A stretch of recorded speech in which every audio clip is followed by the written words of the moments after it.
Você quer ter mais visualizações e mais inscritos no seu canal do YouTube, mas você não sabe como fazer isso? Foi por isso que eu criei o curso Viver de YouTube, porque com ele você vai acelerar o seu crescimento no YouTube e aprender tudo que eu já usei no meu canal, que tem mais de 10 milhões de inscritos. Já pensou você dormindo e caindo dinheiro na sua conta sempre? Com o YouTube isso é possível, acontece. Vamos começar a bombar o seu canal? Bora!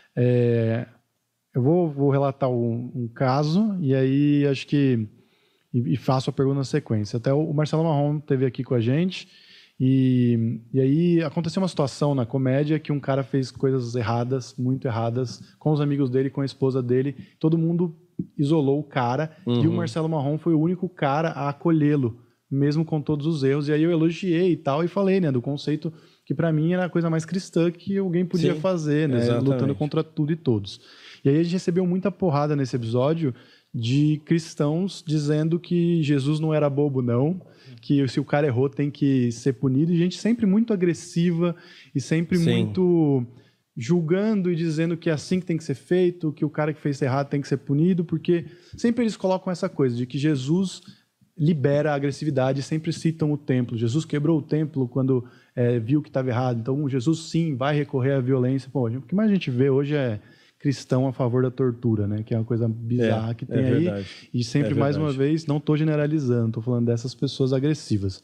Jesus era, sim, agressivo, e nesse ponto, o ateu, que não é mal, não é ruim, ele só não tem Deus na vida dele, como não tem um demônio também, porque para ele não tem nada disso. O ateu vai para o céu? É justo julgar o ateu mesmo sendo uma boa pessoa? Excelente. Primeiro, a questão de Jesus. Jesus, ele era firme com quem ele tinha que ser firme. Então, ele era firme com os fariseus, que ele sabia que os fariseus propositalmente erravam conhecendo a verdade. Ele sabia a verdade. Por isso que ele fala, condutores cegos, né? Então, vocês sabem a verdade, mas ensinam a mentira. Hipócritas, raça de víboras, sepulcros caiados, né? Raça de serpentes. Então, Jesus ele batia de frente com os fariseus. E era sempre no plural. Não era assim, o fariseu fulano, porque era todo mundo, tá tudo corrompido. E eram os líderes, né? Só tinham dois, Nicodemos, né, que vai trocar uma ideia com Jesus no meio da noite, né, e José de Arimateia. Só esses dois que se salvam aí, né? Porque o resto Jesus falou de todos. Porém, na cruz, Jesus ele fala, Pai, perdoa-lhes, porque eles não sabem o que fazem. Então, o amor de Deus transcende muitas coisas, né? Então, e ele foi firme no templo, porque o templo é casa de adoração, né? E virou um covil de ladrões. Então, Jesus ficou, sim, furioso ali, porque estavam transformando o templo em casa, que era um local de adoração, em um local de covil de ladrões. Estavam comercializando coisas lá. Porque na origem do templo, você pegar lá em Crônicas, né, a glória de Deus enchia o templo, né? Era um local puro. Só que depois desse episódio que ocorre no templo, o templo vai ser destruído em 70 depois de Cristo, né? A partir daí, né, da destruição do templo, olha que coisa curiosa, só fazendo um rápido parâmetro aqui, se eu perder o fio da meada, você volta para mim, né? O templo foi saqueado, os tesouros do templo foram saqueados.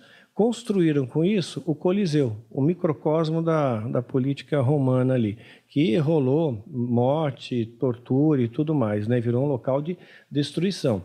Você vê que uma coisa ficou meio amaldiçoada, né? Porque os tesouros do templo financiaram o Coliseu. Aí, no Coliseu, tem uma areia, na arena, vem de areia, joga areia ali para não escorregar no sangue. Pedras do Coliseu foram utilizadas para a Basílica de São Pedro.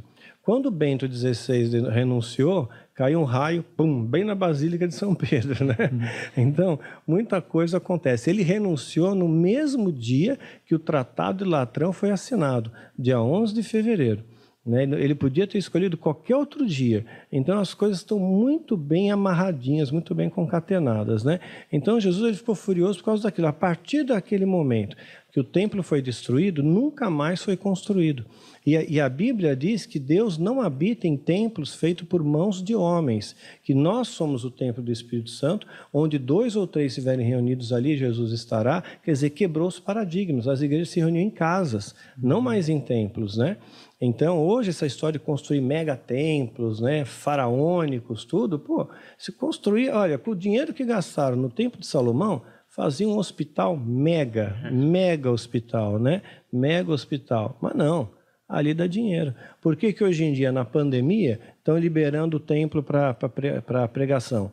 Né? Porque é vantajoso para os políticos, liberam, né? Porque os evangélicos apoiam os políticos. O pastor vai lá, apoia o político fulano, beltrano, ciclano, é tudo um jogo de negócio. Ninguém está preocupado com a saúde do povo, né? Eles querem ganhar dinheiro, porque se não vai gente no templo, eles não têm como pedir dinheiro, extorquir dinheiro do povo, né? Fica mais difícil, online é mais difícil, né? Então Jesus, ele tinha essa postura calma, né, serena, mas quando necessário, ele era firme, não bravo, não irritado, mas firme. Né? Quando os pais queriam apedrejar lá, ele só escreveu na areia. Quem não tiver pecado, atire a primeira pedra. Aí ponto final. Né? Aí a segunda pergunta... Se o ateu... o ateu, perfeito. O ateu, veja bem, eu conheço muitos ateus que são muito mais de Deus do que o próprio cristão. Eles fazem o bem, eles amam o próximo, eles têm uma vida correta, eles são honestos, eles são de palavra. Deus vê todo esse conjunto de virtudes. Essas virtudes vêm de Deus. Deus trouxe essa virtude para o homem. Ela não é humana naturalmente. Deus trouxe essa virtude para o homem. Então eu vejo o ateu cheio de virtudes divinas que ele ainda não reconheceu, né? E que em algum momento da história de vida dele, ele vai reconhecer. Eu conheci ateus que se converteram das maneiras mais simples e bizarras do mundo, sabe? Assistindo um documentário, né? Um documentário chamado, como é que é? Criaturas Incríveis, né? Da Adalto Lourenço. Fantástico esse documentário, Criaturas Incríveis.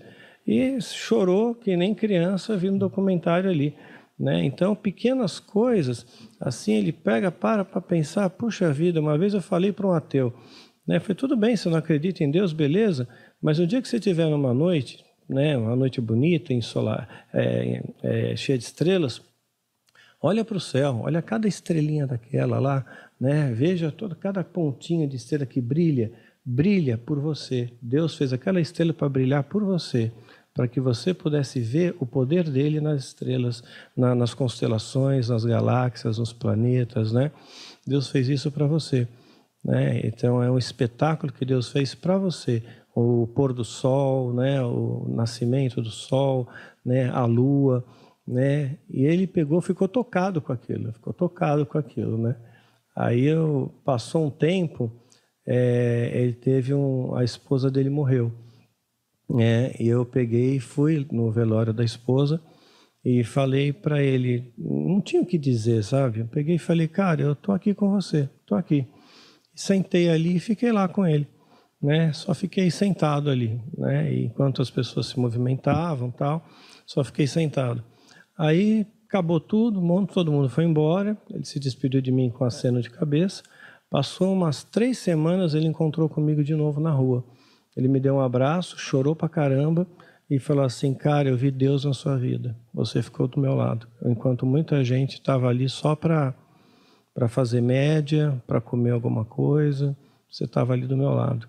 Eu vi Deus na sua vida, Deus existe. Então, às vezes é coisa simples, é uma questão de tempo, sabe, do ateu ter um encontro com Deus.